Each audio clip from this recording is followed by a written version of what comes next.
ጤና ይስጥልን የከበረ ሰላምታችን በመላው ዓለም ሆናችሁ ቃል ስፖርት ዩቲዩብ ቻናላችንን ለምትከታተሉ ውድ አድማጮቻችን ሁሉ ይድረስ ብለናል። ከእናንተ ከሆኑ ቃል ስፖርት ዩቲዩብ ቻናል ለዚህም ሰዓት መርጠን ያሰናዳላችሁን ስፖርታዊ ጥንቅሮች በቅደም ተከተል እያደረስናችሁ ቆይታ የምናደርግ ይሆናል። ቅዳሜ እንዴት ነበር? ዛሬስ ምን እንጠብቅ? በየስቴዲየሞቹ ሐሳብ አስተያየታችሁን እንደ ሁልጊዜው በየምትደግፏቸው ክለቦች ዙሪያ ልታጋሩን ትችላላችሁ። እኛ በመረጃ ሰዓታችን አስቀድመን የተወሰኑ የሀገር ቤት ስፖርታዊ ጉዳዮችን እናነሳለን። ውድ ቤተሰቦቻችን በአውሮፓ የመረጃ ሰዓታችን በተለይም ዛሬ የሚጠበቁ ጨዋታዎችና የሊግ ደረጃ ሰንጠረዡ ላይ ለውጥ ላይ ያስከትሉ የሚችሉ ሁነቶች ተፈጥረዋል። በተለይም በስፔን ላሊጋ የሪያል ማድሪድ መሸነፍ፣ ቪኒሺየስ ጁኒየር ሌላ ጥቃት ትላንትና ማስተናገድ በጣም አነጋጋሪ ነበረ። የአትሌቲኮ ማድሪድም ድል ቀላል ተብሎ የሚታለፍ አይደለም። ባርሴሎና ዛሬ በሜዳው ነው ጨዋታ የሚያደርገው። ካሸነፈ መሪነቱን ይረከባል። በጣሊያን፣ በጀርመን፣ በፈረንሳይም እንዲሁ ተመሳሳይ ይዘት የነበራቸውና የደረጃ ሰንጠረዡ ላይ ለውጥ ያመጡ ጨዋታዎች ነበሩ። ሲያርሰበን ክርስቲያኖ ሮናልዶ ደምቆ ያመሸበትን ምሽት እናካትተዋለን። እስከ ፕሮግራማችን ፍጻሜ ሀሳብ አስተያየታችሁን እያጋራችሁን ቆዩን። በተወዳጁ የእንግሊዝ ፕሪሚየር ሊግ ረጅሙ ያለመሸነፍ ጉዞ የዩናይትድ ነው። ሁለተኛው ክለብ ትላንትና ነጥብ ጥሏል። የትኛው ክለብ እንደሆነ እንነግራችኋለን። ትላንትና በተወዳጁ የእንግሊዝ ፕሪሚየር ሊግ በርከት ያሉ መርሃ ግብሮችን ተመልክተናል። አስቶን ቪላ ቀስ በቀስ ከመሪዎቹ እየተንሸራተተ መጥቷል። ምናልባት በዋንጫ ፉክር ደረጃ ነበረበት። አሁን ቶፕ ፎር ውስጥ ይጨርሳሉ ወይ?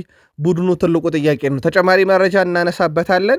በተለይም አዲሱ ፈራሚያቸው ግን ለፕሪሚየር ሊጉ አዲስ ያልሆነውም ተጫዋች ትላንትና ግብ አስቆጥሯል። ተጨማሪ መረጃ ለአስቶን ቪላ ደጋፊዎች ይዘናል። አብራችሁን ቆዩ።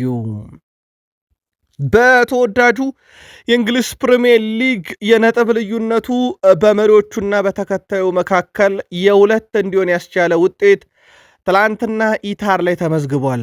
በእርግጥ ሲቲ ኒካስልን ኢታር ላይ ማሸነፍ ምናልባትም ቀላሉ ጨዋታ ሊሆን ይችላል። በሲቲ ክለብ በተለይም በጋርዲዮላ ስር ቡድኑ የማይታመን ነበር ብለዋል። ያ የማይታመን ቡድናቸው አርሰናል አንገት ስር መተንፈስ ብቻ አይደለም። አሁን የአርሰናልን አንገት ተናንቆ የሚገኝ ቡድን የፔፕ ጋርዲዮላ ቡድን ማንቸስተር ሲቲ ሆኗል። ሃላንድ በጣም አስደናቂ ምሽት በግሉ አሳልፏል። ከዛ በዘለለ ሲቲ በማህበራዊ ትስስር ገጻቸው ዩናይትድንም አርሰናልንም አለው ብለዋል። የምዕራብ ለንደኑ ክለብ ቼልሲ ባለቀ ደቂቃ ነጥብ ጥሏል። ያ ብቻ አይደለም። ቀጣይ ጨዋታ የቡድኑ ወሳኝ ተጫዋች ሜዳ ላይ አይገኝም። ዘንድሮ በፕሪሚየር ሊጉ ቼልሲ ነጥብ ይጥላል፣ ቀይ ካርድም ይመለከታል። በጣም አሳሳቢ ቁጥር ይመስላል። ሊያም ሮዘኔር በጉዳዩ ተበሳጭተዋል። ተጨማሪ መረጃዎችን ለሰሚዎቹ እናነሳለን። የቼልሲም ደጋፊዎች አብራችሁን ቆዩ። አሰልጣኞች በአንድ ክለብ ለረጅም ጊዜ መቆየት እድላቸው የቀነሰበትን ምክንያት አሰልጣኝ አርኔ ስሎት ያብራራሉ። የእሳቸው የመጨረሻ ዓመት መሆን አለበት የሚል ድምፅ እንደበዛባቸው ይታወቃል። ከእሳቸውም ጋር በተያዘ በኳስ ቁጥጥር ዘንድሮ በአማካኝ ከፍ ያለውን ቁጥር የያዘው ቡድናቸው ዛሬ ቪቶር ፔሬራን ከቀጠረው ኖቲንግሃም ፎረስት ጋር ነው ጨዋታ የሚያደርጉት። የቼልሲ ነጥብ መጣል የአውሮፓን ትኬት በቀላሉ ለመቁረጥ ምናልባትም መንደርደሪያ ሊሆን ይችላል። ጨዋታውን እንመለከተዋለን። ሊቨርፑልያን ትቆዩናላችሁ። ማንቸስተር ዩናይትድ ሰኞ ነው ጨዋታ የሚያደርገው። የሰኞ ጨዋታ በራሱ ለዩናይትድ የተፎካካሪዎቹን ውጤት አይቶ ወደ ሜዳ የሚገባበት ነው። ተጨማሪ መረጃ እናነሳበታለን። ከዛ ውጭ ድንቅ ስብስባለን እያለ ይገኛል። የ15 ዓመቱ ሰው ሞድስ በስቶለታል። ከፖል ላቤሌ ፖግባ ቀጥሎ እየተባለ ነው። ይህ ሰው በማንቸስተር ዩናይትድ ማን እንደሆነና በዩናይትድ በኩል ተጨማሪ ቡድን ዜና ይዘናል። ዩናይትዳውያን እስከ ፕሮግራማችን ፍጻሜ ቆዩ። አርሰናል ቤት የቡድን ዜና እንሰተን እንጀምራለን። ፈራሚውና በቀጣይ ፈርማል ከተባለው ተጫዋች እንጀምራለን። ከዛ በዘለ ደግሞ በአርሰናል በኩል የነጥብ ልዩነቱ ወደ 2 ዝቅ ብሏልና ሲቲ ቀሪውን ጨዋታ ካሸነፋት ጣብቂኝ ውስጥ ሊገባ ስለሚችል አርሰናል ዛሬ አስገዳጅ የማሸነፍ ጨዋታ ይጠብቀዋል። ከዚህ ጋር በተያያዘ በስቴዲየሙ የሚጠበቁ ሁነቶችን ቶትናም ሆትስፐርስ በዚህ ውድድር ዓመት 2026 ከገባ በኋላ ድል አልባ ጉዞን እንዲሁም 13 ብቁ ተጫዋቾችን ይዞ ልምምድ የሰራውን ቶትናምን አርሰናል ይገጥማል። ጨዋታው የሚደረገው ቶትናም ሆትስፐርስ ስቴዲየም የጨዋታው ሰዓት ምሽት 1 ሰዓት ከ30 ነው።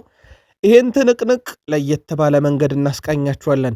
ላይክ፣ ሰብስክራይብ፣ ሼር እያረጋችሁ ሐሳብ አስተያየታችሁን በምትደግፏቸው ክለቦች ዙሪያ እያጋራችሁን የጨዋታ ውጤቶችን በተመለከተ በየክለቦቻችሁ ምልከታችሁና ቅድመ ግምታችሁን እያጋራችሁን አብራችሁን ቆዩ። በኢትዮጵያ ፕሪሚየር ሊግ ከረፍት መልስ ሲደረጉ የነበሩ ጨዋታዎችን ትላንትና ሁለቱን አደረስናችሁ። ቀሪ ሁለቱ በይደር ይቆዩን ብለናችሁ ነበር። አዳማ ከተማ ከኢትዮጵያ መድን ያደረጉት ጨዋታ አንደኛው ነበር። ቢኒያም አይተን 61ኛው ደቂቃ ላይ በፍጹም ቅጣት ምት ባስቆጠራት ግብ አዳማ ከተማ ኢትዮጵያ መድንን 1-0 በሆነ ውጤት ድል አድርጓል። አዳማ ከተማ ነጥቡን 31 አደርሷል። ኢትዮጵያ መድን 20 ነጥብ ላይ ለመቅረት ተገዷል። ሌላኛው መርሃ ግብር በርከት ያሉ ግቦችን የተመለከትንበት ኢትዮጵያ ንግድ ባንክ ፋሲል ከነማን 3-1 ያሸነፈበት ነው። ለኢትዮጵያ ንግድ ባንክ ሳይመን ፒተር 25ኛው ደቂቃ ላይ፣ ሁዛፍ ሸፊ 73ኛው እና ሳምሶን ቹቹ 9ኛው ደቂቃ ላይ ግቦቹን ሲያስቆጥሩ ለፋሲል ከነማ ከሽንፈት ያልታደገች ግብ ታምራት እያሱ ነበር 98ኛው ደቂቃ ላይ ማስቆጠር እየቻለው። ኢትዮጵያ ንግድ ባንክ ነጥቡን 21 አደረሰ። እንደዚሁም ፋሲል ከነማ 33 ነጥብ ላይ ቀርቷል። ነጥቡን ከዚህ በላይ ማሳደግ የሚችልበትን እድል ሳይጠቀምበት ቀርቷል። የኢትዮጵያ ፕሪሚየር ሊግ በ20ኛ ሳምንት ከእረፍት መልስ እንደመጣ ይታወቃል። ውድ ቤተሰቦቻችን ትላንት 4 ጨዋታ አይተናል። ትላንት የኢትዮጵያ ፕሪሚየር ሊግ እጅ ባፍ የሚያስጭን በርከት ያሉ ግቦች የተመለከትንበት በፉክክር ደረጃም ጥራቱ ከፍ ያለው ሆኖ መጥቷል። በተለይም በአዳማ ሳይንስና ቴክኖሎጂ ዩኒቨርሲቲ በነበሩ 2 ጨዋታዎች ብቻ ውድ ቤተሰቦቻችን ከ11 በላይ ግብ ነው በሁለቱ ጨዋታ የተመለከትነው። በሐዋሳ ዩኒቨርሲቲ ስቴዲየም በነበሩ ጨዋታዎች ደግሞ በሁለቱ ጨዋታ 2 ግቦች እንዳጠቃላይ ተመልክተናል። ቅዱስ ጊዮርጊስ ከኢትዮጵያ ቡና የሚያደርጉት ጨዋታ አሁንም እንደተዘዋወረ ይታወቃል። በአዲስ አበባ ስቴዲየም ይደረጋል ተብሎ ነው የሚጠበቀው። እንመለከተዋለን። ይህንን ጨዋታ በተመለከተ ዛሬም ይቀጥላል የኢትዮጵያ ፕሪሚየር ሊግ 3 ጨዋታዎች እናያለን። አርባ ምንጭ ከተማ ከነገሌ አርሲ፣ ሸገር ከተማ ከኢትዮ ኤሌክትሪክ ሐዋሳ ዩኒቨርሲቲ ስቴዲየም ላይ የሚደረጉ ጨዋታዎች ሲሆኑ ሲዳማ ቡና ከወልዋሎ ዓዲግራት ዩኒቨርሲቲ፣ እንደዚሁም ሐዋሳ ከተማ ከድሬዳዋ ከተማ ደግሞ በአዲስ አበባ ስቴዲየም ዛሬ ቀጥሎ የሚካሄዱ መርሃ ግብሮች ናቸው። ወደ ባህር ማዶ አለፍን። በስፔን ላሊጋ መሪው ተሸንፏል። በጣም ያልተጠበቀ ውጤት ነው። ትላንትና ኦሳሱናን ሜዳው ድረስ ሄዶ የገጠመው ሪያል ማድሪድ 2-1 ተሸንፏል። ግብ በማስቆጠር ረገድም ኦሳሱናዎች በቡድሚር የፍጹም ቅጣት ምት 38ኛ ደቂቃ ላይ መሩ። ቪኒሺየስ ጁኒየር 73ኛው ደቂቃ ላይ አቻ አደረጋቸው። ከዛ ራውል 91ኛው ደቂቃ ላይ ግብ አስቆጥሮ ኦሳሱና 2-1 በሆነ ውጤት ድል አድርጓል። ሪያል ማድሪድ በውድድር ዓመቱ 3ኛ ሽንፈቱ ነው። ሪያል ማድሪድ በ60 ነጥብ ላሊጋውን ይመራል፣ ግን ባርሴሎና ዛሬ ካሸነፈ መሪነቱን ያስረክባል። ኦሳሱና በ33 ነጥብ 9ኛ ደረጃ ላይ ደርሷል። ሮብ ሪያል ማድሪድ በቤርናቢዮ ጣራውን ዘግተው ያ በፖርቱጋል ያስጨነቃቸውን ቤኔፊካ የሚገጥሙ ይሆናል። የቫሌንሻ ጨዋታ እሁድ ከኦሳሱና ጋር እንዲሁ በስፔን ላሊጋ የሚጠበቅ መርሃ ግብር ነው። ጨዋታው ዙሪያ ውድ ቤተሰቦቻችን ተጨማሪ መረጃዎችን ለማንሳት ያክል ሪያል ማድሪድ በአርቢዮላ ስር እየተመራ የመጀመሪያ ላሊጋ ጨዋታውን የተሸነፈው። በሪያል ማድሪድ በኩል በላሊጋ ከተከታታይ 8 ጨዋታ ማሸነፈ በኋላ የድል ጉዟቸው ትላንትና የተቋጨበት ሆኗል። በዚህ መሰረቱ ውድ ቤተሰቦቻችን የተቀሩትን ጨዋታዎች ብናሰላቸው ሪያል ማድሪድ 100 የላሊጋ ነጥብ ላይ መድረስ እንደማይችል እንዲሁ ትላንትና ያረጋገጠበት ነበር ማለት ይቻላል። ከጨዋታውን በኋላ በተመዘገበ ውጤት ምክንያት በርካቶች ይቅርታ ሲጠይቁ አንደኛው ዳኒ ሴባዮስ ነው። ለሪያል ማድሪድ ደጋፊዎች ይቅርታ ጠይቆ ኃላፊነቱን ወስዳለሁ ብሏል። ትላንትና ግን ብዙ ኃላፊነት መውሰድ ያለባቸው ተጫዋቾች አሉ። ቪኒሺየስ ጁኒየር፣ ኬሊያን ምባፔ በጣም ያለቀላቸውን ኳሶች ሲያመክኑ ነበረ። በጨዋታው ላይ ይቅርታ ጠይቃለሁ ካሉት ውስጥ አንደኛው ዳኒ ሴባዮስ ነበረ። ቪኒሺየስ ጁኒየር አሁን ላይ ለሪያል ማድሪድ በ4 ተከታታይ ጨዋታ ላይ ጎሎችን ማስቆጠር ችሏል። ወደ ቤተሰቦቻችን በጣም አስደናቂ ጉዞ ላይ ይገኛል። ቪኒሺየስ ጁኒየር ባለፉት 4 ጨዋታ 5 ጎሎችን አስቆጥሯል። ኦሳሱና፣ ቤኔፊካና ሪዮ ቫይካኖ ላይ አንዳንድ፣ ሪያል ሶሴዳድ ላይ 2 ግቦችን እንዲሁ ከመረብ በማዋሃድ የቻለበት ነበረ። ትላንትናም ግን በስቴዲየሙ የዘረኝነት ጥቃቱ ደግሞ ወደ ሌላ መዝሙር ተቀይሯል። ቪኒሺየስ ጁኒየር ብትሞት ይሻላል እያሉ ነበር ትላንትና ሲዘምሩ የነበረው። ላሊጋው ግን በፍጥነት ማጣራት እያረኩ ነው፣ እርምጃ ወስዳለው፣ አይደገምም በሊግ ውስጥ እንደዚህ አይነት ነገር ሲል መግለጫ አውጥቷል። ትላንት ኬሊያን ምባፔም በጨዋታው ጎልም የለም አሲስትም የለም፣ 2 ሙከራ 1 ቁልፍ ኳስ አቀበለ፣ ድሪብልም የለም። ትላንትና ኬሊያን ምባፔ ጥሩ አልነበረም። እንደ አጠቃላይ ሪያል ማድሪድም ተሸንፏል። ዛሬ ባርሴሎና ካሸነፈ ሪያል ማድሪድ መሪነቱን ያስረክባል። በሜትሮፖሊታኖ ስቴዲየም የነበረው የአትሌቲኮ ማድሪድ እና የስፓኞል ጨዋታ ለተመልካች አዝናኝ ነበረ።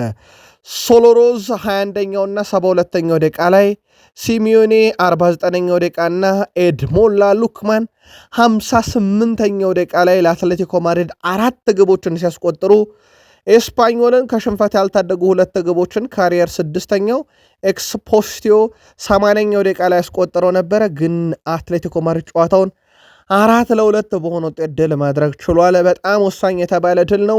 አዲሱ ፈራሚያቸው ኤድሞላ ሉክማን ህይወት በስፔን ላሊጋ ህይወት ከአትሌቲኮ ማድሪድ ጋር የተመቸው ይመስላል። የአፍሪካ ባሊዮን ዶር አሸናፊው ኤድሞላ ሉክማን በጥር የዝውውር መስኮት አታላንታን ለቆ የስፔኑን ክለብ አትሌቲኮ ማድሪድን ከተቀላቀለ በኋላ በ6 ጨዋታ 4 ጎል 2 አሲስት አለው። በአውሮፓም ሻምፒዮንስ ሊግ ግብ እንዳስቆጠረ ይታወቃል። በኮፓ ዴላሬም ጨምሮ ማለት ነው። በጣም ድንቅ ጊዜን እያሳለፈ ይገኛል። ሪያል ቤቲስ ከሪዮ ቫይካኖ 1-1 የተጠናቀቀ ጨዋታ ነው። የጨዋታ ደግሞ ጨዋታው 1-1 ሲጠናቀቅ ለሪያል ቤቲስ በኩል ባኩምቡ 16ኛው ደቂቃ ላይ ግቧን ሲያስቆጠር ለሪዮ ቫይካኖ ፓላዚዮን ነበር 42ኛው ደቂቃ ላይ ያስቆጠረው። በዚህ ጨዋታ ላይ የሪያል ቤቲሱ የቀድሞ ዩናይትድ ተጫዋች አንቶኒ ስቅስቅ ብሎ ሲያለቅስ ነበረ። ከጨዋታው በኋላ ለማመን የሚከብድ ኳስ ነው ባለቀ ደቂቃ ላይ ያመከነው። ምናልባት በሱ ጥራት ደረጃ ያልተጠበቀ ኳስ ነበረ ያመከነው። ለዛም ይመስላል ከጨዋታው መጠናቀቅ በኋላ ሲያለቅስ የተመለከትነው። ሪያል ቤቲስ ከጨዋታው ተጨማሪ ድፍን 3 ነጥብ በተለይም ሊያገኝ የሚችልበትን እድል እንዲሁ ሳያገኝ የቀረበት ጨዋታ ነበረ። ሌላኛው መርሃ ግብር በሪያል ሶሴዳድ እና በሪያል ኦቪድ መካከል የነበረ ጨዋታ ነው። ጨዋታው 3-3 በሆናቸው ውጤት ተጠናቋል። ኦስካር ሲሆን 64ኛውና 90ኛው ደቂቃ ላይ ለሪያል ሶሴዳድ፣ እንደዚሁም ካልተካር 87ኛው ደቂቃ ላይ ቀሪዋን ግብ ሲያስቆጠር ለሪያል ኦቪድ፣ ቪናስ 50ኛውና 52ኛው ደቂቃ ላይ፣ ቤሊ 92ኛው ደቂቃ ላይ ባስቆጠሩት ግብ ጨዋታው 3-3 ተጠናቆ 1 ነጥብ ከጨዋታው እንዲጋሩ ያደረጋቸውን ነጥብ እንደዚሁ ማግኘት የቻሉበት ሆኗል። ውድ ቤተሰቦቻችን ከዚህ ጋር በተያዘ ውድ ቤተሰቦቻችን የላሊጋ ጨዋታዎች ዛሬም ቀጥሎ የሚካሄዱ ይሆናል። ሄታፌ ከሴቪያ፣ ባርሴሎና ከሌቫንቴ፣ ሴልታ ቪጎ ከማዮርካ እና ቪላሪያል ከቫሌንሺያ ጋር እንደዚሁ ዛሬ ጨዋታቸውን የሚያከናውኑ ይሆናል። የባርሴሎናና የሌቫንቴ ጨዋታ ለየት ያለና ዛሬ በትልቁ የሚጠበቅ የ25ኛ ሳምንት መርሃ ግብር ነው። ጨዋታው በካምፕኑ ይደረጋል። ባርሴሎና በዚህ ውድድር ዓመት 29 ድል 2 አቻ 7 ሽንፈት፣ በሌቫንቴ በኩል 6 ድል 6 አቻ ስንደምራቸው ሁለቱ በጣምራ 12 ይመጣሉ። ብቻውን ግን 15 ሽንፈት የገጠመው ቡድን ነው። በባርሴሎና በኩል የመጨረሻ 2 ጨዋታዎችን በአትሌቲኮ ማድሪድ እና በዢሮና ተሸንፈዋል። ያልተጠበቀ ውጤት ነበረ። ካለፉት 5 ጨዋታ 3 ድል ብቻ ነው ያለው ባርሴሎና። ሌቫንቴ ከመጨረሻ 5 ጨዋታ የመጨረሻ 3ቱን ተሸንፈዋል። 1 አቻ 1 ድል አላቸው። በርስ በርስ ግንኙነት ባርሴሎና 31 ጊዜ ረቶታል፣ 5 ጊዜያቸው ወጥቷል። 5 ጊዜ ሌቫንቴ አሸንፈዋል ባርሴሎናን። የመጨረሻ 4 ግንኙነታቸውን ነጠለን ብንመለከት 3ቱን ባርሴሎና ድል ሲያደርግ 1 ጊዜያቸው ወጥቷል። የመጀመሪያ ዙር ጨዋታ ባርሴሎና 3-2 በሆነ ውጤት ድል አድርጎ ነበረ። እንዳልኳችሁ ዛሬ ባርሴሎና 58 ነጥብ አለው። ድል የሚያደርግ ከሆነ 61 ነጥብ ገብቶ መሪነቱን በ1 ነጥብ ልዩነት ከሪያል ማድሪድ መረከብ ይችላል። የምሽት 12 ሰዓት ከ15 ደቂቃ የካምፕኑን ጨዋታ ባርሴሎና መወጣት ይችላልን? ምልከታችሁን በሀሳብ መስጫ ሳጥናችን ላይ ያጋሩን። ሃንሲ ፍሊክ፣ ፔድሪም፣ ራሽፈርድም ራፊኒያም ለጨዋታ ዝግጁ ናቸው፣ ጠብቁ እያሉ እንዲሁ ይገኛሉ። በጣሊያን ሴሪኤ መሪው ኢንተር ሚላን በጣም ወሳኝ የተባለ ድል ማሳካት ችሏል። ያውም ከሜዳ ውጭ ተጉዞ ሊሴን 2-0 በሆነ ውጤት ድል አድርጓል። ሚትክራን 75ኛው ደቂቃ ላይ፣ ካንጂ 82ኛው ደቂቃ ላይ ከመረብ ማሳረፍ ችለዋል ግቦቹን። ኢንተር ሚላን 14 የሊግ ጨዋታን አልተሸነፈም፣ 13ቱ ድል ናቸው፣ 1 አቻ ነው። ኢንተር ሚላን ማሸነፉን ተከትሎ ሴሪውን አሁን በጊዜነት በ10 ነጥብ ልዩነት መምራት ጀምሯል። 64 ነጥብ ያለው ኢንተር ሚላን ሊቼ ትላንት የተሸነፈው 24 ነጥብ ላይ ቀርቷል። ትላንትና በጣም ወሳኝ የተባለ ድል ነው ለመሪው ኢንተር ሚላን በጨዋታው የተመዘገበው። ሌላኛው መርሃ ግብር ካግላሪን ከላዚዮ ያገናኘ ጨዋታ ነበረ። ግብ አላየንበትም። ሌላኛው 0-0 በሆናቸው ውጤት የተጠናቀቀ የጣሊያን ሴሪኤ መርሃ ግብር ሆኗል። ትላንትና ለተመልካች አዝናኝ በጉጉትም ሲጠበቅ የነበረው ጨዋታ ግን በኮሞና በዩቬንቱስ መካከል የነበረ ጨዋታ ነው። የሴስክ ፋብሬጋሱ ቡድን ኮሞ ትላንትና እጅ ባፍ የሚያስጭን ውጤት ነው ያስመዘገበው። ከ75 ዓመት በኋላ ነው በጣሊያን ሴሪ ዩቬንቱስን የረታው። 2-0 አሸነፈ። ቮቮዳ እና እንደዚሁም ካክዌርቴ ነበሩ ሁለቱን ግቦች ለኮሞ ያስቆጠሩት። ኮሞ ከሜዳ ውጭ ዩቬንቱስን በሴሪያው ከ75 ዓመት በኋላ ድል ሲያደርግ ማለት ነው። ዩቬንቱስ 46 ነጥብ ላይ ሲደርስ ኮሞ 45 ደርሷል። ቀጣይ ዓመት የአውሮፓን ትኬት ለመቁረጥ በጣም የቀረበ ይመስላል። የዩቬንቱሱ ዋና አሰልጣኝ ሉቻኖ ስፓሌቲ በኮሞ ከደረሰባቸው ሽንፈት በኋላ የኛ ዋና ጠላት ራሳችን ነበርን ብለዋል። አክሎም በአስተሳሰብ ከተሻለን ከማንም ጋር መፎካከር እንችላለን ያሉት እሳቸው ካልሆነ እና አሁን ባለንበት ሁኔታ ከቀጠልን ግን ምንም አይነት ውጤት መጠበቅ አንችልም ብለዋል። ዩቬንቱስ ባለፉት 5 ጨዋታ 15 ጎሎች ተቆጥሮበት ቡድኑ በአማካይ በጨዋታ 3 ግብ የሚቆጠርበትም ቡድን ሆኗል።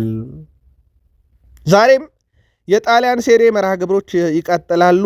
ጄኖዋ ከቶሪኒዮ፣ አታላንታ ከናፖሊ፣ ሚላን ከፓርማ እንደዚሁም ሮማ ከክሮሜንስ የሚያደርጉት ጨዋታ ይጠበቃል። በተለይ አታላንታ ከናፖሊ የሚያደርጉት ጨዋታ በሊጉ ዛሬ ከምንመለከታቸው ጨዋታዎች ምንም ጥያቄ የለውም ትልቁ ጨዋታና ተጠባቂው ጨዋታ ነው። በኤስ ሚላን በኩል ናቸውን የሚያደርጉት ተጠባቂ መርሃ ግብሮች በጣሊያን ሴሪኤም እንደዚሁ ቀጥለው የሚካሄዱ ይሆናል። ጀርመን ደረስን። ውድ ቤተሰቦቻችን በጀርመን ቡንደስሊጋ የነጥብ ልዩነቱን ያሰፋ ውጤት ነው በ23ኛ ሳምንት የተመለከትነው። ትላንትና በተለይም በአርቢ ሌፕዥንግና በቦሩሲያ ዶርትመንድ መካከል የነበረው ጨዋታ በትልቁ ይጠበቅ ነበረ። ጨዋታ 2-2 በሆናቸው ውጤት ተጠናቀቀ። አርቢ ሌፕዥንግ ግቦችን ባም ጋርትነር 20ኛውና 39ኛው ደቂቃ ላይ 2 ግቦችን እንደዚሁም ለቦሩሲያ ዶርትመንድ ሮሜሎ የአርቢ ሌፕዥንጉ ተጫዋች 50ኛው ደቂቃ ላይ በራሱ መረብ ላይና አንድሬ ሲልቫ 95ኛው ደቂቃ ላይ ለቦሩሲያ ዶርትመንድ ግብ አስቆጥሮ ጨዋታው 1-1 በሆናቸው ውጤት ተጠናቀቀ። የአንዲዮ ሜንዲ በአሲስት ነው ትላንትና በአርቢ ሌፕዥንግ በኩል የተሳተፈው። በ2 ጨዋታ 8 ግብ 5 አሲስት አለው። ስኬታማው ድሪብለር ገና 19 ዓመቱ የአውሮፓ ትልቅ ክለቦችን ቀለቤ ሳበ። መዳረሻው በክረምት የሚጠበቅ እሱም አሁን ባለውበት ክለብ ደስተኛ ነኝ ብሎ ከሰሞኑ ምላሽ ሰጠበት ነበር። ትላንትናም በግሉ ድንቅ ምሽት ማሳለፍ ችሏል። ኦግስቦርግ ከወልፍስበርግ ያደረጉት ጨዋታም በኦግስቦርግ 3-2 አሸናፊነት መጠናቀቅ ችሏል። ውድ ቤተሰቦቻችን በጨዋታው ላይ ወደ 5 ግብ ተመለከትን ማለት ነው። ለኦግስቦርግ ግቦቹን ለአሸናፊ ቡድን ራቢዮር 59ኛው ደቂቃ ላይ እንደዚሁም ግራዝ ራች 87ኛው ራፕቺያ 93ኛው ደቂቃ ላይ ሲያስቆጥሩ ለወልፍስበርግ ከሽንፈት ያልታደጉ ግቦችን ግራስታን 41ኛው ደቂቃ ላይ ሲጊዮ 71ኛው ደቂቃ ላይ ከመረብ ማሳረፍ ችለው ነበረ። ሌላኛው ጨዋታ ዩኒየን በርሊን ባየርን ሌቨርኩሰንን 1-0 አሸንፏል። ኬዲራ ነበረ 28ኛው ደቂቃ ላይ ኳስና መረብን በጨዋታው ማስቆጠር የቻለው። በጨዋታው ላይ እንግዲህ ባለሜዳው ቡድን ድል ሲያደርግ ማለት ነው። ሌላኛው ጨዋታ ኮሎኝ ከሆፈኔም ያደረጉት ጨዋታ ነበረ። ኮሎኝ 2-2 በሆነ ውጤት ጨዋታውን አጠናቋል። በሜዳ ያደረገውን ጨዋታ አኬ 15ኛው ደቂቃ ላይ ኢል ማላ 63ኛው ደቂቃ ላይ ለኮሎኝ፣ ለሆፈንሄም ካባክ 45ኛው ደቂቃ ላይ እንደዚሁም ክራማሪች 60ኛው ደቂቃ ላይ ግቦቹን ማስቆጠር ችለዋል። የኮሎኙ ተጫዋች ሳይድ ኢል ማላ ከሆፈኔም ጀምሮ ማለት ነው በሆፈኔም ጨዋታ ማለት ነው 1 ግብ 1 አሲስት በጨዋታው ላይ እንዲሁም ማበርከት ችሏል። ቡንደስሊጋው መሪ ትላንትና ድል አድርጓል። 3-2 በሆነ ውጤት አይንትራክ ፍራንክፈርትን ድል አድርጓል። ፓብሎቪች 16ኛው ደቂቃ፣ ሃሪኬን 20ኛውና 68ኛው ደቂቃ ላይ ሁለቱን ግቦች ሲያስቆጥርላቸው በድምሩ 3-2 ሲያሸንፉ ማለት ነው። በአይንትራክ ፍራንክፈርት በኩል ቡርካርት 77ኛው ደቂቃ ላይ በፍጹም ቅጣት ምት፣ ኩል ሙንዶ 86ኛው ደቂቃ ላይ በጨዋታ አስቆጥረዋል። እንግሊዛዊ አጥቂ ሃሪኬን በውድድር ዓመቱ 28ኛ የቡንደስሊጋ ገቡ ሲሆን ባየር ሙኒክ 60 ነጥብ ላይ ደርሷል። በቀጣይ የጀርመን ደር ክላሲካ ቅዳሜ በባየር ሙኒክ እና በቦሩሲያ ዶርትመንድ መካከል እንዲሁም ይደረግ ይሆናል። በጨዋታው ምናልባት አንዳንድ ነገሮችን እናንሳ። ሃሪኬን 28ኛ የቡንደስሊጋ ግብ በክለብ እግር ኳስ ታሪክ 500ኛ የክለብ ጨዋታ ማድረጉን ተከትሎ ሽልማት የተበረከተለት፣ ትላንትና አይንትራክ ፍራንክፈርትን ሲገጥም ደግሞ በክለብ ደረጃ 501ኛ ጨዋታውን ያደረገበት፣ ጀማል ሙሲያላ 100 የቡንደስሊጋ ጨዋታ ለማድረግ ትንሽ ዕድሜ ፈጀ ተጫዋች ሆናል። በ22 ዓመት ከ360 ቀን 100ኛ የቡንደስሊጋ ጨዋታውን ያደረገ በዕድሜ ትንሹ ተጫዋች እንዲሁ መሆን የቻለ ሲሆን ምናልባት በጨዋታው ላይ ልብ የሚነካው ዜና የአልፎንሶ ዴቪስ ተጎድቶ መውጣት ነው። አልፎንሶ ዴቪስ ስቅ ብሎ እያለቀሰ ነው እሱም ከሜዳ የወጣውም። ውድ ቤተሰቦቻችን ዲሴምበር ከ200 ቀናት በላይ በጉዳት ያሳለፈ ነው ከዲሴምበር ወር ጀምሮ። አሁን እንደገና ጉዳት አስተናግዷል። እንደ አጠቃላይ ድሉን ተከትሎ ባየር ሙኒክ በ60 ነጥብ ይመራል። ዶርትመንድ በ52 ነጥብ የነጥብ ልዩነት 8 ሆኗል። ሆፈኔም በ46 ሶስተኛ፣ ስቱትጋርት በ42 አንድ ቀሪ ጨዋታ አለው አራተኛ፣ አረቢ ሌብዥንግ በ41 ነጥብ አምስተኛ ነው። ዛሬ ይቀጥላል ቡንደስሊጋው። ፍራይቡርግ ከቦሩሲያ ሞንቹግላድባ፣ ሴንት ፓውሊን ከወርደር ብሬመን፣ ሃይደንሄም ከስቱትጋርት ጨዋታቸውን የሚያከናውን ይሆናል። በፍራንስ ሊጋ 3 ጨዋታዎችን ተመለከትን። ቱሉዝ ከፓሪስ ያደረጉት ጨዋታ 1-1 ተጠናቀቀ። ለቱሉዝ ቪጎን 87ኛው ደቂቃ ላይ፣ ለፓሪስ ሞንቲስ ነበረ 39ኛው ደቂቃ ላይ ኳስና መረብን ያገናኘው። 1-1 ተጠናቀቀ። ያልተጠበቀ ውጤት የተመዘገበው መሪው ሌንስ በሜዳውና በደገፊት በሞናኮ ተሸንፏል። ሌንስ ጨዋታውን 2-0 ይመራ ነበረ። እናም ለሻምፒዮንነት እየቀረበ የመጣ ይመስል ነበር። ኤድዋርድ 3ኛው፣ ቱቭናን 56ኛው ደቂቃ ላይ ያስቆጠሯቸው ግቦች ሌንስን መሪ ቢያደርጉም እንግዳውን ቡድን ሞናኮ ከረፍት በኋላ ባለው ግን 62ኛው ደቂቃ ላይ ዘካሪያ 70ኛው እንደዚሁ አንሱ ፋቲ 72ኛው ደቂቃ ላይ ያስቆጠሯቸው ግቦች ከመመራት ተነስተው ከ2-0 እየተመሩ 3-2 ውጤት ቀልብሰው በፍራንስ ሊጋ ሪሞንታዳን ትላንት ተመልክተናል። ፓሪስ ሰን ዠርሜን ይህን ውጤት አይቶ ነበረ ወደ ሜዳ የገባው። ስለዚህ የፍራንስ ሊጋን መሪነት መረከብ ይችል ነበር። እናም አድርጎታል። 3-0 አሸንፎ ድፍን 3 ነጥብ ወስዶ በፓርክ ደ ፕሪንስ መሪነቱን ተረክቧል። ዲዜር ዱይ 3ኛው፣ ኒኮላ ባርኮላ 45ኛው ደቂቃ ተጠናቆ በጭማሪ 3ኛው ደቂቃ ላይ ጎንካሎ ራሞስ 77ኛው ደቂቃ ላይ 3ቱን የፓሪስ ሰን ዠርሜን ግቦች አስቆጠሩ። በዚህ መሰረት ውድ ቤተሰቦቻችን በፍራንስ ሊጋ ከሚሳተፉ 18 ክለቦች ውስጥ ብቸኛው በሜዳውና በደጋፊ ጨዋታ ሲያደርግ ያልተሸነፈው ቡድን የሉዊስ ኤንሪኮ ቡድን ፓሪስ ሰን ዠርሜን ሆኗል።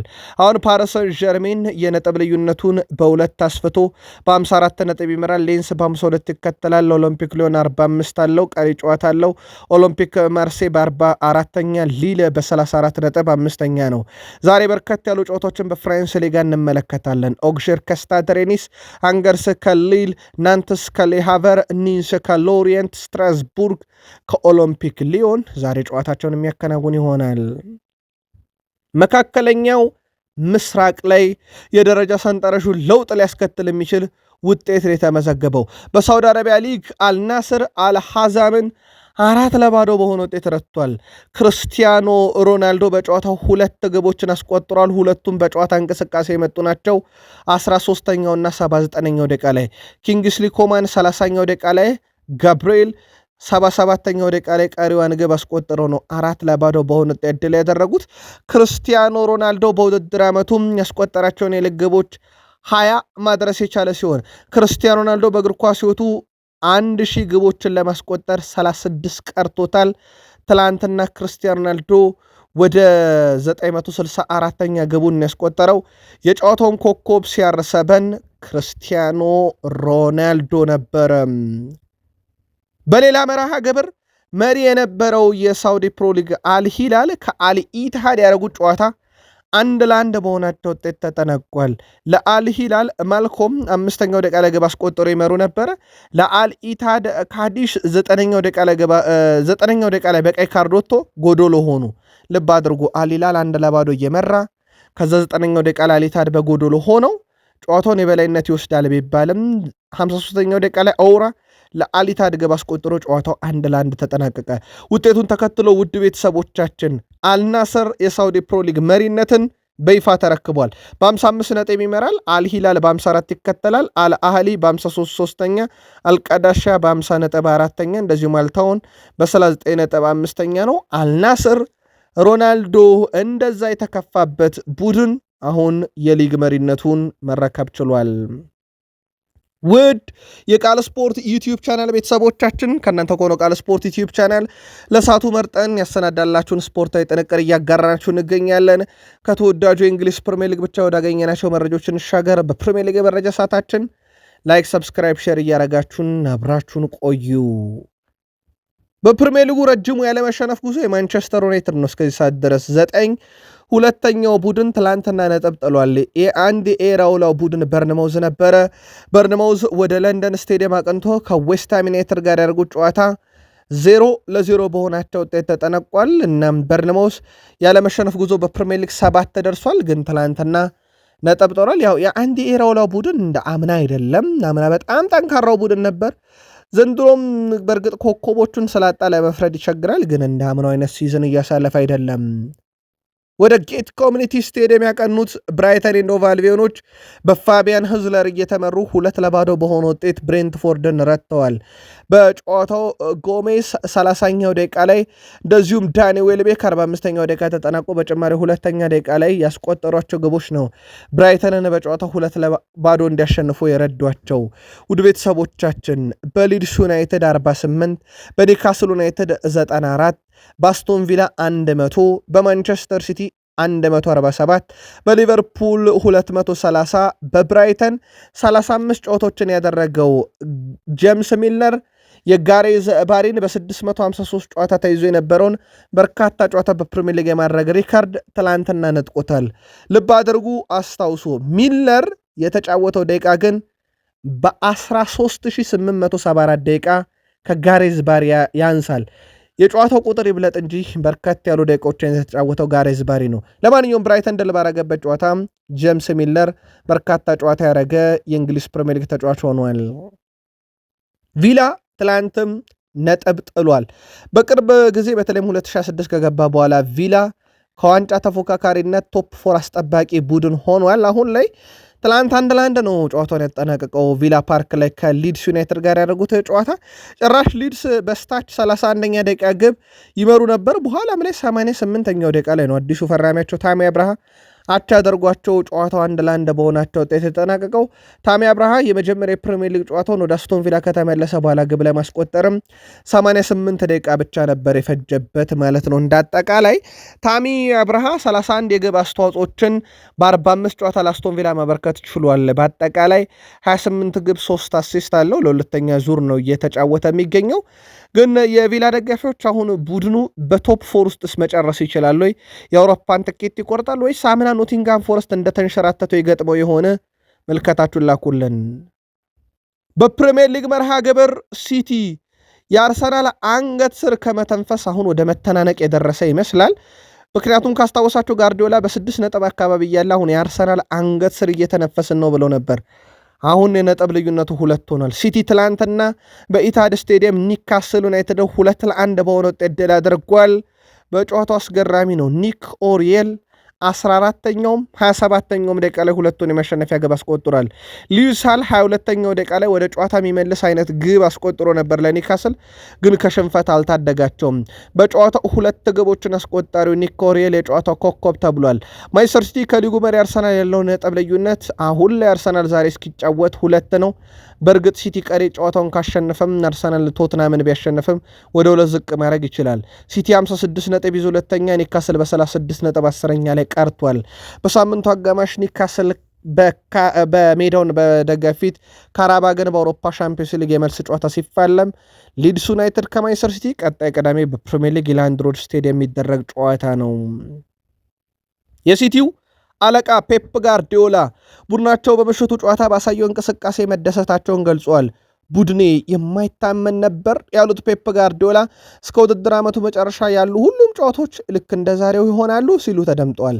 ደጋፊዎች ባሳዩት ድጋፍ መደነቃቸውን አያይዘው የገለጹት ፔፕ ጋርዲዮላ የዚህ ድንቅ ደጋፊ ክለብ አሰልጣኝ መሆን እኮ ያኮራል ብለዋል።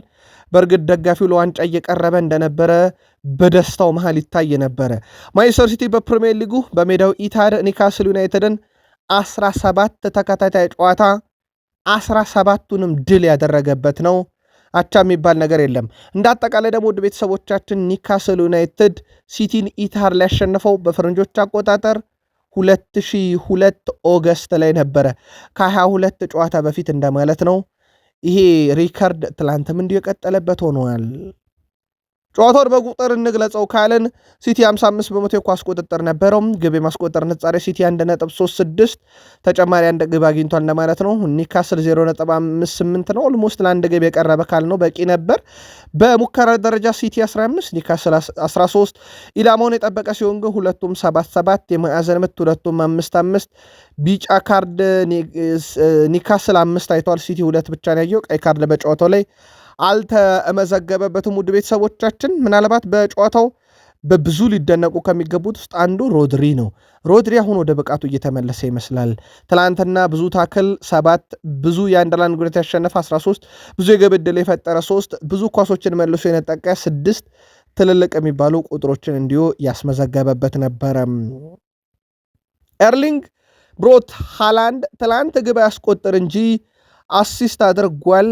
ባለፉት 5 ጨዋታ ላይ ውድ ቤተሰቦቻችን 3 ጎል 3 አሲስት በአጠቃላይ ባለፉት 5 ጨዋታ 6 የግብ አስተዋጽኦ አለው። ጋላታሳራይ፣ ሊቨርፑል እና ስፐርስ ፉልሃም ላይ ግቦችን አስቆጥሯል። ስፐርስ፣ ሊቨርፑል እና ኒካስል ላይ እንደዚሁ አሲስት አድርጓል። በተከታታይ ግብ አስተዋጽኦ አለው። እንደ አጠቃላይ ኤርሊንግ ብሮት ሃላንድ 40 የግብ አስተዋጽኦ ለሀገሩ ኖርዌይና ለሲቲ በዚህ ውድድር ዓመት ሲያበረክት ኤርሊንግ ብሮት ሃላንድ በእንግሊዝ ፕሪሚየር ሊግ 22 ግብ 7 አሲስት 29 የግብ አስተዋጽኦ ላይም እንዲሁ መድረስ የቻለበት ድንቅ ጊዜን አሳልፏል። ወደ ቤተሰቦቻችን ከድሉ በኋላ ሲቲ በማህበራዊ ትስስር ገጻቸው 5ኛ ተከታታይ ድል አሁን ጸጉር እናስቆርጣለን እያሉ ነው። ግን ደጋፊው እነሱ አይደለም የዩናይትድ እንደሆነ ይታወቃል። ምናልባት ዩናይትድ እና ሲቲን ካነሳን ትላንትና ሊቨርፑልን ሲቲ 2014 ላይ እንዴት ዋንጫ እንደነጠቀው ነግሬያችሁ ነበር ወይም አቅርቤላችሁ ነበረ። ዛሬ ደግሞ 2012 ላይ ዩናይትድን እንዴት ዋንጫ እንደነጠቀው ልንገራችሁ። በ32ኛ ሳምንት ዩናይትድ በ79 ነጥብ ይመራ ነበረ። ሲቲ በ32ኛ ሳምንት 71 ነጥብ ነበረው። ዩናይትድ እስከ 32ኛ ሳምንት በ8 ነጥብ ልዩነት ቢመራም በአመቱ መጨረሻ ግን ሲቲ ዋንጫውን እንደነጠቀው ይታወቃል። የምዕራብ ለንደኑ ክለብ ቼልሲ ትላንትና በጣም የሚያስከፋ ውጤት ለቼልሲ ደጋፊዎች አስመዝግቧል። በተለይም ነጥብ የጣለበት ደቂቃ ቼልሲያንን በብዙ ያስቆጨ ነው። ዦዋ ፔድሮ 4ኛው ደቂቃ ግብ አስቆጥሮ ይመሩ ነበረ ቼልሲዎች 1-0። በኋላም ላይ ዌስሊ ፎፋና በሁለተኛ ቢጫ ካርድ 72ኛው ደቂቃ ሲወጣ ግን ቼልሲ ቤት ነገር ተበላሸ። ፍሌሚንግ 93ኛው ደቂቃ ላይ ለበርንሌ ግብ አስቆጥሮ ጨዋታው 1-1 ተጠናቀቀ። ዌስሊ ፎፋና ቀይ ካርድ መመለከቱን ተከትሎ ቀጣይ አርሰናል ጨዋታ ያመልጠዋል። ቼልሲ በ45 ነጥብ 4ኛ ደርሷል በጊዜያዊነት። ዩናይትድ ሰኞ የሚያሸንፍ ከሆነ የነጥብ ልዩነቱን ወደ 3 አስፍቶ 4ኛነቱን መልሶ ይረከባል። ቀጣይ አርሰናል ከቼልሲ ጨዋታቸውን የፊታችን እሁድ እንደዚሁ የሚያከናውኑ ይሆናል። ቼልሲ በዘንድሮ የውድድር ዓመት በፕሪሚየር ሊግ ጨዋታ ላይ ብቻ 8ኛ ቀይ ካርዳቸው ተመዞባቸዋል። ይህም ተከትሎ ቼልሲ በአንድ የውድድር ዓመት በርካታ ቀይ ካርድ የተመዘገበበት በታሪክ 3ኛው ክለብ ነው። በፕሪሚየር ሊግ ታሪክ በአንድ ዓመት ብዙ ቀይ ካርድ የተመለከቱ 2 ክለቦች ናቸው። ሰንደርላንድ እና ኪንስ ፓርክ ሬንጀርስ 9 ካርድ ነው። ይህንንም ሪካርድ እጋራለሁ ካለ ቼልሲ በተቀሩት 11 ጨዋታ 1 ቀይ ካርድ ካየ ይጋረዋል። ቼልሲ ገና 11 የፕሪሚየር ሊግ ጨዋታ እየቀሩ 8ቱ ሊመለከቱ ችለዋል። ይሄ አሳሳቢ ነው። እንዳልኳችሁ ዌስሊ ፎፋና በቀይ ካርዱ ምክንያት ደግሞ ቀጣይ አርሰናል ጨዋታ ያመልጠዋል። ይሄ ሌላው አሳሳቢ ጉዳይ ይመስላል። የሰማዮቹ አለቃ ተግባራቸውን በትክክል ያልፈጸሙ ወይም የተሰጣቸውን ተግባር በትክክል ያልፈጸሙ ተጫዋቾች ነበሩኝ ብለዋል። የሰሜዎቹ አሰልጣኝ ሊያምሩ ዘኔር የተሰጣቸውን ተግባር ያልፈጸሙ ተጫዋቾች ነበሩ ብለዋል። ቡድኑ የቆመ ኳስ ላይ ደካማ የመከላከል እንቅስቃሴ ማድረጉን ያነሱት አሰልጣኙ ተግባር ሰጥተን ነበር ግን ሲሉ ተደምጠዋል። ሜዳ ላይ ተግባር ተሰጥቷቸው ነገር ግን የጠየቅናቸውን ያደረጉ ተጫዋቾች ብለው ስም ግን አልጠቀሱም። የበርንሌ ያቻነት ግብ ያስቆጠረው ተጫዋች ጠብቆ እንዲይዝ ኃላፊነት የተሰጠው ተጫዋች ሌላ ተጫዋች ይዞ አይቼዋለሁም ብለዋል። አክለውም ይህ 2 ነጥቦች አስከፍተውናል ሲሉ ተደምጧል። በነገራችን ላይ ቼልሲ አዲስ አዳጊ ክለቦችን በሜዳቸው ያደረጉትን ጨዋታ ድል ማድረግ አልቻሉም። በስታምፎርድ ብሪጅ በሰንደርላንድ 2-1 ተሸነፉ። ከሊድስ 2-2 ተለያዩ። አሁን ከበርንሌ 1-1 ተለያዩ። ሶስቱንም ያደጉ ክለቦች በስታምፎርድ ብሪጅ መርታት ያልቻለው ቼልሲ ባለፉት ማግኘት ከሚገባው ነጥብ ውስጥ ከ6ቱ 4ቱን ነጥቦች ጥሏቸዋል። ቼልሲ ከ1995-96 በኋላ በስታምፎርድ ብሪጅ በገጠመው የመሩ ነጥብ የመጣል ሂደት ይሄ መጥፎን ውጤት አስመዝግቧል። ቼልሲ በነገራችን ላይ በርካታ ነጥቦችን ከመሪነት ተነስቶ ጥሏል። በዚህ ውድድር ዓመት 17 ጥሏል። ይህም እንግዲህ 1995-96 20 ነጥቦችን ከጣለ በኋላ በስታምፎርድ ብሪጅ አሁን ይሄ በጣም አስከፊው ነው። እንዳጠቃላይ ቼልሲ ዘንድሮ በጣም አስከፊው ጉዞ በተለይም እየመራ ነጥብ የሚጥልበት ነው። እንዳጠቃላይ በተከታታይ ጨዋታም ነጥብ ጥሏል። በሁለት ፕሪሚየር ሊግ ጨዋታ ከሊድስ 2-2 ከበርኔ 2-2 ተለያይቷል። ይህም አስከፊ ያደርገዋል። በጨዋታው ላይ ምናልባት ቀይ ካርዱ በተወሰነ መንገድ ዋጋ ሲያስከፍላቸው አይቀርም። ኮል ፓልመርም በቀይ ካርዱ ምክንያት የተፈጠረውን የተጫዋች ልዩነት ለማጥበብ ተቀይሮ ወጥቶ ነበረ። በጣም ተበሳይቶ ነበረ። እንደውም በርካቶች ከዛ በኋላ በማህበራዊ ትስስር ገጽ ክለቡን እንዳይለቅ እያሉ ነበር። ግን በዚህ ቅጽበት ብቻ ክለብ ይለቃል ተብሎ ግን አይታሰብም።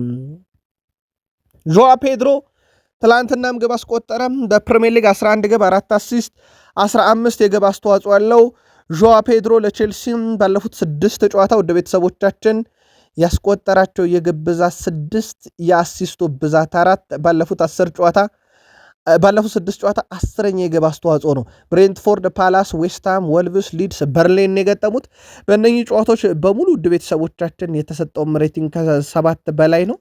እንዴት ያለ አስደናቂ ጊዜን እያሳለፈ እንደሆነ ማሳያ ነው። እንደ አጠቃላይ 7 ግብ 4 አሲስት ደግሞ በ2026 ከጃንዋሪ 6 ጀምሮ ያለው በቡድኑም ትልቅ የሚባል እንቅስቃሴን እያደረጉ ከሚገኙ ተጫዋቾች ይጠቀሳል።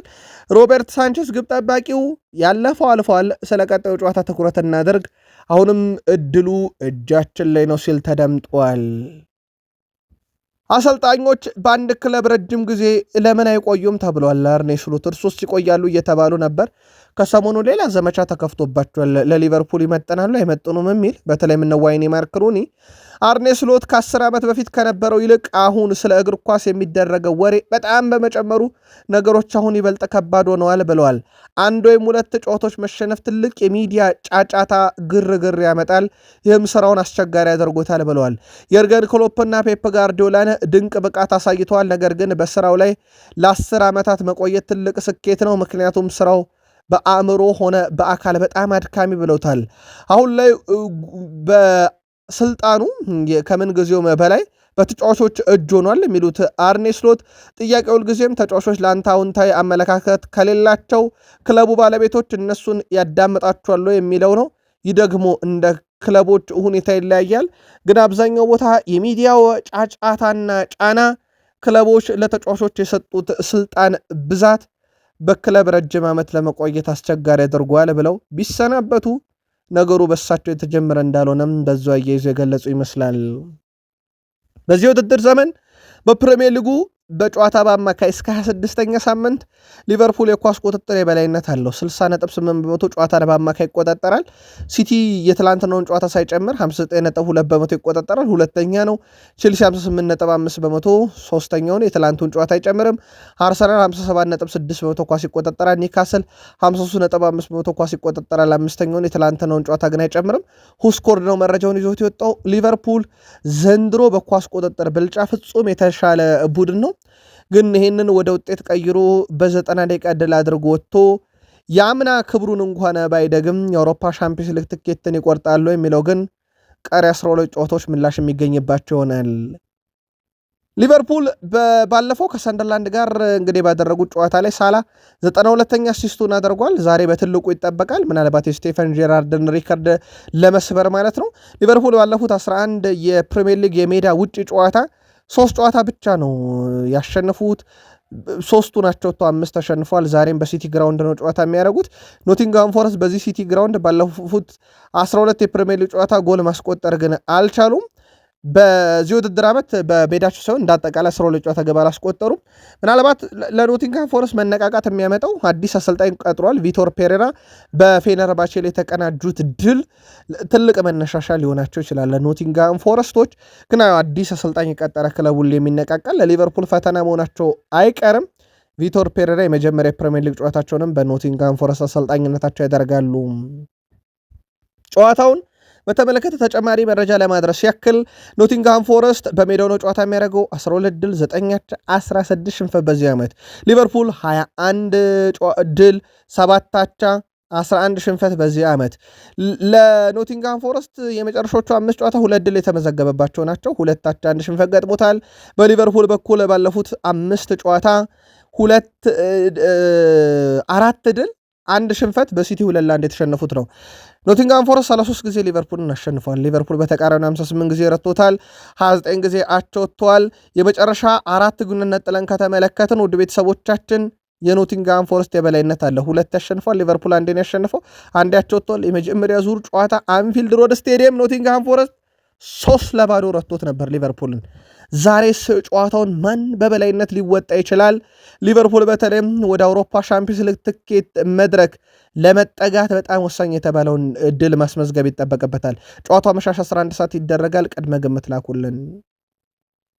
በጣም አስገራሚና ድንቅ ጥራት ያለው ስብስብ አለን እያለ ነው ሴን ላመንስ። የቡድን አጋሮቼ ከምለው በላይ ምርጥ ናቸው ብሏል። እውነቱን ለመናገር መጀመሪያ ላይ በጣም ያስገረመ ነገር ቢኖር በቡድን ውስጥ ያለው ፍጹም አስደናቂ አንድነት ብሎታል።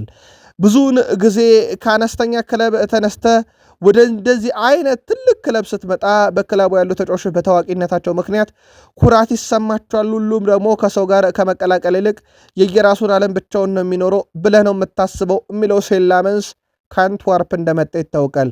እዚህ ግን ያገኘሁት ነገር ከዚህ ፈጽሞ የተለየ ነው። በዩናይትድ በገናናው ክለብ ቢጫወቱም አንድም ሰው ግን በክለብ ውስጥ የተለየ አይነት አመለካከት የለውም።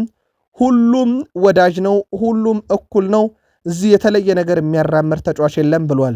እናም የቡድን አጋሮቼ ከምለው በላይ ምርጥ ናቸው። ይሄ የአውሮፓ ምርጡም ስብስብ ነው፣ ምንም ጥርጥር የለውም በዚህ ብሏል። ምርጥ ተጫዋቾች በዩናይትድ አሉ እያለ ነው። ምናልባት ይህ ስብስብ ዩናይትድን የአውሮፓ ሻምፒዮንስ ሊግ ተሳትፎ ይመልሰው የሆነው የሚለው ደግሞ በቀጣይ ይጠበቃል። የጄጄ ጋብርኤልን ጉዳይ ምናልባት ትላንትና ከእድሜው ጋር በተያዘ በሀሳብ መስጫ ሳጥናችን ላይ ሀሳብ ስለመጣለን ነው። ጄጄ ጋብርኤል ገና 15 ዓመት ታዳጊ ነው። ከ18 ዓመት በታች ደግሞ ለማንቸስተር ዩናይትድ ቡድን እየተጫወተ ነው። ምናልባት መረጃውን እኔ በተሳሳተ መንገድ ካቀረብኩት በዚህ ይስተካከል። ትላንትናም ከ18 ዓመት በታች ቡድን ሲጫወቱ 2 ግቦችን እንዳስቆጠረ ጠቅሽላችሁ ነበር። በአጠቃላይ ለማንቸስተር ዩናይትድ የ15 ዓመቱ ጄጄ ጋብርኤል 17 ጨዋታ 14 ግቦች አሉት። በነገራችን ላይ በርካቶች አሁን ከፖል ላቤሌ ፖግባ በኋላ በዩናይትድ የታየ በጣም አስደናቂው ተጫዋች እያሉት ነው። በባህሪ ደረጃ በፕሮፋይል ደረጃ ነው ከፖግባ ጋር የተነጻጸረው። ማንቸስተር ዩናይትድ ደጋፊዎችም ተጫዋቹን በብዙ ወደውታል የተባለው የዩናይትድ ላሚን ያማል እየተባለም ይገኛል። ከፖግባ በኋላ የታየ አስደናቂው ተጫዋች እያሉት ነው። በማንቸስተር ዩናይትድ ዋናው ቡድን ይጠበቃል። ሰሞኑን ዩናይትድ ከወልቨስ ሊያመጣው ያቀደው አንድ ተጫዋች አለ፣ ማኔ የሚባል ይህ ተጫዋች ለጄጄ ጋብርኤልም ትላንትና መልእክት አስተላልፎለታል። ዩናይትድ ታዳጊው ተጫዋች በቀጣይ በትልቁ እንዲጠበቅ ያደረገም እንቅስቃሴ ነው ትላንትና ያስመለከተው። ከዩናይትድ ጋር በተያዘ ውድ ቤተሰቦቻችን በቼልሲ በኩል የተጣለው ነጥብ ዩናይትድን አንድ ቀሪ ጨዋታ ስላለው ከኤቨርተን ጋር ድል የሚያደርግ ከሆነ 48 ነጥብ ላይ መድረስ ይችላል። ዩናይትድ 48 ነጥብ ከደረሰ ካስቶን ቪላ በራሱ ያለውን ነጥብ ልዩነት ወደ 3 ዝቅ ያደርጋል። ከቼልሲ በ3 ነጥብ ይልቃል። ያ ማለት ቀጣይ ውድድር ዓመት የአውሮፓን ትኬት ለመቁረጥ በጣም ትልቅ ዋስትና ይሰጣል። በዛ ላይ ደግሞ ሊቨርፑል ዛሬ ጨዋታ ያደርጋል። በነገራችን ላይ ሊቨርፑል ካሸነፈ ከዩናይትድ ጋር ነጥቡን ያስተካክላል። ሊቨርፑል 5-0 ካሸነፈና ከዛ በላይ ካሸነፈ ደግሞ ጭራሽ አምስተኝነትን ከዩናይትድ መረከብ ይችላልና ዩናይትድ ውጤቶቹን አይቶ አስልቶ የሚገባው ጨዋታ ነው። ከኤቨርተን ጋር የሚደረገው ጨዋታ ሂልዲክሰን ስቴዲየም የሚደረግ ጨዋታ ነው። የመጀመሪያ ዙር ጨዋታም በኦልትራፎርድ ላይ ኤቨርተን 1-0 አሸንፎ ነበረ። ዩናይትድ ግን አሁን እንደዛ የሚተው አይነት ጨዋታ አይደለም። ጨዋታው የሚደረገው ነገ ምሽት 5 ሰዓት ነው። ሰፊ መረጃ በጨዋታው ዙሪያ እንዲሁ ለእናንተ ውድ አድማጮቻችን የምናካተት ይሆናል። ለዩናይትድም ደጋፊዎች አርሰናል በዝውውር መስኮቱ የሚፈልጋቸው ተጫዋቾች አሉ። በዛው ልክ ወደ አርሰናል መቀላቀል የሚፈልጉ አሉ። ማሊክ ቴልማን የባየር ሊቨርኩሰን ተጫዋች ልጫወት የሚፈልገው አንድ ክለብ ቢኖር በእንግሊዝ አርሰናል ነው። ድንቅ አሰልጣኝና ሲስተም አላቸው። ከዛ ጋር የሚስማማ ይመስለኛል። የኔ ብቃት ከቆሙ ኳሶች ብዙ ግቦችን ያስቆጥራሉ። ነገር ግን በሻምፒዮንስ ሊጉ የተለየ ቡድን ነው። ለአርሰናል ብጫወት ህልሜ ነው እያለ ይገኛል። ሌላው የጥር የዝውውር መስኮት አዲስ ፈራሚ የነበረው ጄደን ዲክሰን ትላንትና ከአርሰናል ዋናው ቡድን ጋር ልምምድ አድርጓል። አርሰናል ዛሬ የሞት ሽረት ትግል ነው የሚጠብቀው በቶትናም ሆትስፐር ስቴዲየም። ምክንያቱም ሲቲ ካንገቱም በላይ በብዙ መንገድ የትንፋሽ ሙቀቱ የሚሰማበት ደረጃ ላይ እንደቀረበው ይታወቃል። ከቶትናም ጋር በተያዘ የዛሬ አርሰናል ተጋጣሚ ቶትናም 13 ተጫዋቾች ነው ከጉዳትና ከቅጣት ነፃ ሆነው በዋና ቡድን ደረጃ መሰለፍ የሚችሉት። ስለዚህ ቀሪዎቹን ስማቸው የማይታወቅ የአካዳሚ ተጫዋቾችን ሰብስቦ ነው አርሰናል የሚገጥመው። አርሰናል እንዲህ የተሰባሰበን ቡድን ይረታሉ የሚለው በትልቁ የሚጠበቅ ጉዳይ ነው። ከዛ በዘለለ ደግሞ ውድ ቤተሰቦቻችን እንደማይካደው ሀቅ ቶትናም በ2026 በፕሪሚየር ሊጉ ምንም አይነት ድል የላቸውም። እንዲህ አይነት ድል አልባ ጉዞ ላይ ያለን ቡድን ነው አርሰናል የሚገጥመው። በዛ ላይ የቶትናም ሆትስፐርስ ስቴዲየም ቶትናም በሜዳው ሲጫወት ለቶትናም ዕዳ፣ ለእንግዳው ቡድን ግን የ3 ነጥብ ምንዳን ይዞ የሚጠብቅ ስቴዲየም ነው። እዚህ ስቴዲየም ላይ አርሰናል ያሸንፋልን በትልቁ ይጠበቃል። ዛሬ ቶትናሞች ትልቅ ባነር ይዘው ስቴዲየም ይገባሉ። እኛ የለንደን ቀዳሚ ክለብ ነን ሊሉ ነው ይህን ባነር ይዘው የሚገቡት። ከ1882 ጀምሮ እኛ የለንደን ክለብ ነን ሲሉ፣ እንደሚታወቀው የሰሜን ለንደኑ ክለብ እየተባለ አሁን የሚጠራው አርሰናል በ1913 ነበር ከደቡብ ምስራቅ ለንደን ወደ ሰሜን ለንደን የተሰደዱት። ጨዋታውን በብዙ መንገድ ተጠባቂ ከሚያደርጉ ጉዳዮች ውስጥ ነው። ቶትናም ከአርሰናል ምሽት 1 ሰዓት ከ30። ቶትናም በዚህ ዓመት 13 ድል 11 አቻ 14 ሽንፈት። አርሰናል በዚህ ዓመት 31 ድል 8 አቻ 3 ሽንፈት። ቶትናም በመጨረሻ 5 ጨዋታ 1 ድል ነው ያለው፣ 2 አቻ 2 ሽንፈት። የመጨረሻ 2 ጨዋታ ተሸንፏል። አርሰናል በመጨረሻ 5 ጨዋታ 3 ድል 2 አቻ። አርሰናል ቶትናምን 82 ጊዜ ረቷል። ቶትናም አርሰናልን 62 ጊዜ ረቷል። 52 ጊዜ አቻ ወጥተዋል። በመጨረሻ 4 ግንኙነታቸው ነጥለን ብናይ አርሰናል 3 ሲያሸንፍ ቶትናም 1 አሸንፏል። የመጀመሪያ ዙር ጨዋታ ኤምሬትስ ላይ አርሰናል 4-1 ኤብሬቼዜ ሃትሪክ የሰራበት ጨዋታ።